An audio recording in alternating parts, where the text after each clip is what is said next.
क्या आपको कभी ऐसा महसूस हुआ है कि आप किसी के बारे में सोचना बंद नहीं कर सकते? चाहे आप कितनी भी कोशिश करें, आप कुछ भी कर रहे हो, लेकिन वो इंसान बार बार आपके दिमाग में आ जाता है, जैसे कोई अनचाहा मेहमान जो आपके विचारों में बिना पूछे जगह बना रहा हो। ये कोई पुराना प्यार हो सकता है, कोई क्रश, कोई दोस्त जिससे अब आपकी बात नहीं होती, या कोई ऐसा जिसे आप बहुत अच्छे से नहीं जानते। फिर भी वो आपके दिमाग में क्यों आता है? क्या ये बस आपके दिमाग की एक गलती है, या इसके पीछे कोई गहरी बात छिपी है? मनोविज्ञान के महान ज्ञानी कार्ल जंग का मानना था कि ऐसा होना कोई इत्तेफाक नहीं है। उनके अनुसार अगर कोई व्यक्ति बार बार आपके दिमाग में आता है, तो इसका मतलब है कि आपका अवचेतन मन, यानी आपके दिमाग का छुपा हुआ हिस्सा, आपको कोई संकेत देने की कोशिश कर रहा है। अब आपको एक चौंकाने वाली बात बताता हूं। हो सकता है कि ये जुनून उस व्यक्ति की वजह से नहीं, बल्कि आप खुद की वजह से हो। आइए समझते हैं कि वो इंसान आपके दिमाग में क्यों बसा हुआ है, और ये संकेत आपके लिए इतना जरूरी क्यों हो सकता है। कल्पना कीजिए कि आपका दिमाग एक बर्फ के पहाड़, आइसबर्ग की तरह है। जो हिस्सा पानी के ऊपर दिखता है वो आपका सचेतन मन, यानी आपके रोजमर्रा के विचार, भावनाएं और फैसले हैं। ये वो चीजें हैं जिनका आपको पता होता है, लेकिन इस बर्फ के पहाड़ का एक बहुत बड़ा हिस्सा पानी के नीचे छिपा होता है। इसे अवचेतन मन कहते हैं। यहाँ पर आपके छुपे हुए डर, पुरानी यादें, अनकही इच्छाएं और वे बातें होती हैं जिन्हें आप जानते तो हैं, लेकिन कभी खुलकर स्वीकार नहीं करते। कार्ल जंग कहते थे कि हमारा अवचेतन मन हमें लगातार संदेश भेजता है, लेकिन ये सीधे और साफ नहीं होते। ये कभी सपनों में आते हैं, कभी अचानक आने वाली भावनाओं में दिखते हैं, कभी किसी अजीब संयोग, कोइंसिडेंस की शक्ल में मिलते हैं, और कभी किसी खास इंसान के बारे में बार बार सोचने के रूप में दिखाई देते हैं। इसलिए अगर आप किसी के बारे में बार बार सोच रहे हैं, तो इसका मतलब ये नहीं कि वो व्यक्ति बहुत खास है, बल्कि ये हो सकता है कि आपका दिमाग आपको अपने ही बारे में कुछ बताने की कोशिश कर रहा हो। अब सवाल ये है कि आपका दिमाग आपको क्या बताना चाहता है। इसे समझने के लिए हमें कार्ल जंग की 4 सबसे जरूरी बातों को देखना होगा। पहली बात ये कि जब कोई व्यक्ति बार बार आपके दिमाग में आता है, तो हो सकता है कि वो आपके ही किसी छुपे हुए पक्ष को दिखा रहा हो। इसे शैडो कहा जाता है। शैडो का मतलब है आपकी पर्सनालिटी का वो हिस्सा जिसे आप स्वीकार नहीं करना चाहते। इसमें आपकी कमजोरियां, डर, अनकही इच्छाएं और वे बातें शामिल हो सकती हैं जो आप कभी किसी को नहीं बताते। अगर कोई व्यक्ति बार बार आपके दिमाग में आ रहा है, तो हो सकता है कि वो आपके किसी ऐसे गुण को दर्शाता हो जिसे आप खुद में नहीं देख पा रहे हैं। क्या आपको उनकी आत्मविश्वास भरी पर्सनालिटी पसंद है?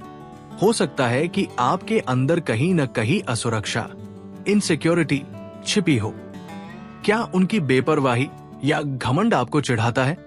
हो सकता है कि ये आपको आपके ही किसी ऐसे हिस्से की याद दिला रहा हो जिसे आप स्वीकार नहीं करना चाहते। क्या आप उनकी तरफ बिना किसी कारण के आकर्षित महसूस करते हैं? शायद वे उस गुण का प्रतीक है जिसे आप अपने अंदर लाना चाहते हैं। इसका मतलब यह है कि वो व्यक्ति आपके दिमाग में इसलिए नहीं है क्योंकि वो बहुत खास है, बल्कि इसलिए क्योंकि वो आपको आपके ही बारे में कुछ सिखा सकता है। दूसरी बात यह है कि हर इंसान के अंदर विपरीत लिंग का एक गुण छिपा होता है। कार्ल जंग का मानना था कि हर व्यक्ति के अंदर थोड़ा सा पुरुष और थोड़ा सा स्त्री गुण होते हैं जो हमारी सोच और रिश्तों को प्रभावित करते हैं। हर इंसान के अंदर एक छुपी हुई ऊर्जा होती है जो उसके विपरीत लिंग से जुड़ी होती है। अगर आप लड़के हैं तो आपके मन में एक स्त्री ऊर्जा होती है जिसे एनिमा कहते हैं। अगर आप लड़की हैं तो आपके मन में एक पुरुष ऊर्जा होती है जिसे एनिमस कहते हैं। कार्ल जंग ने कहा कि ये दोनों ऊर्जाएं ये तय करती है कि हम किससे आकर्षित होते हैं और हमें किस तरह का रिश्ता चाहिए। अगर आप किसी के बारे में बार बार सोच रहे हैं, तो हो सकता है कि वो व्यक्ति आपके सपनों के जीवन साथी जैसा हो, या फिर उनमें कोई ऐसा गुण हो जिसे आप अपने अंदर लाना चाहते हो।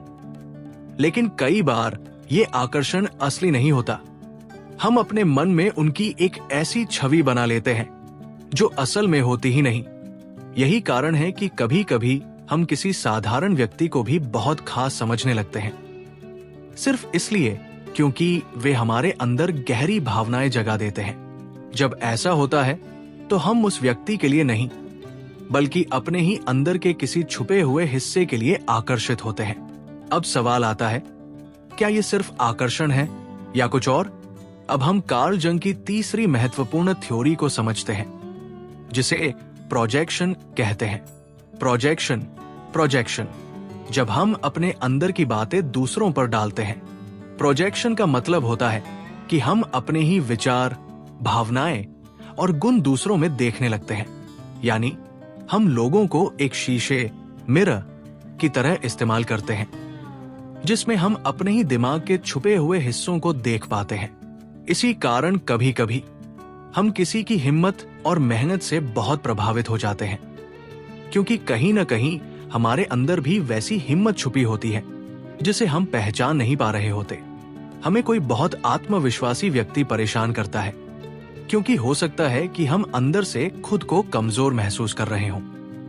अगर कोई व्यक्ति बार बार आपके दिमाग में आ रहा है तो खुद से पूछें, क्या मैं उसमें वो चीज देख रहा हूं जो असल में मेरे अंदर है?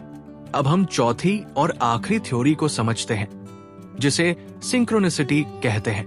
सिंक्रोनिसिटी क्या ये सिर्फ संयोग, कोइंसिडेंस है? कभी ऐसा हुआ है कि आप किसी के बारे में सोच रहे थे और तभी उनका मैसेज आ गया, या फिर अचानक आप उनसे किसी अनजान जगह पर टकरा गए? क्या ये सिर्फ एक इत्तेफाक, कोइंसिडेंस था, या इसके पीछे कोई गहरी वजह थी? कार्ल जंग ने इसे सिंक्रोनिसिटी कहा, यानी जब दो चीजें ऐसे जुड़ती है कि हमें लगता है कि ये बस एक संयोग है, लेकिन असल में इसके पीछे एक गहरा मानसिक और भावनात्मक कारण होता है।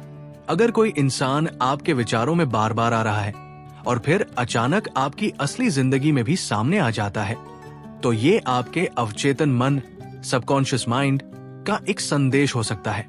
सवाल ये नहीं होना चाहिए कि ये व्यक्ति मेरे दिमाग में क्यों आ रहा है, बल्कि सवाल ये होना चाहिए, मुझे इस अनुभव से क्या सीखना है?